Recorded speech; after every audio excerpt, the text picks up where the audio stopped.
joje dali we Durres we Albanii, a wy pamiętajcie, co dzisiaj o 6 wieczór będzie regularny film. No i rzeką rzech ze muslimami. Ja przed chwilą rzech ze meczetu, godzina to trwało, za 21 się napoczło.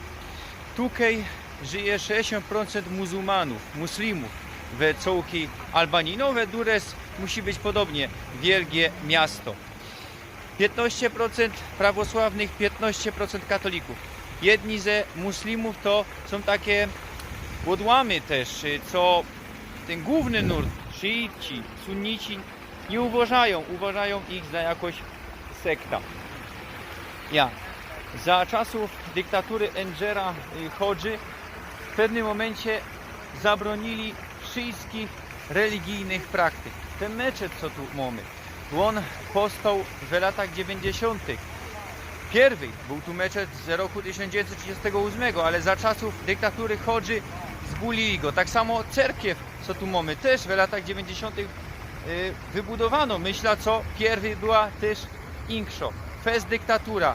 Północno-Koreo Europy. Tako była Albanio.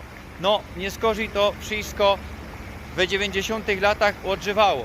No ale nie są za fest zaangażowani tutaj religijnie Albańczyki. To co jogodą, co były zasłonięte baby, gęby miały zasłonięte nikaby albo burki, to że czytał, co to są turystki ze arabskich krajów.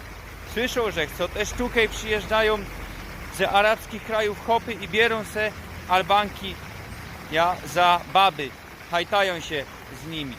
A większość muslimek tutaj ze Albanii, Albanek, nie łazi we burkach, we nikabach, łazi bez niczego, albo ewentualnie we hijabach, czyli w samej huście. No i ja był zdziwiony, kejżek wyłaził ze meczetu, to no hopy, no i przydło hopach. Hopy mają sala na dole, baby mają na wierchu, choć baby nie muszą do meczetu łazić, to nie ma ich obowiązek, to mają mniejszą salę. Czasem to jest większa sala, tutaj było na wierchu. Moc hopów we krótkich galotach.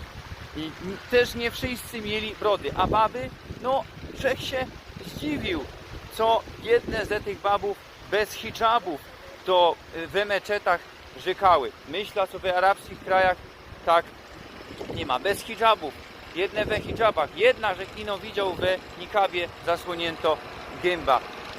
Tutaj ten islam jest fest liberalny.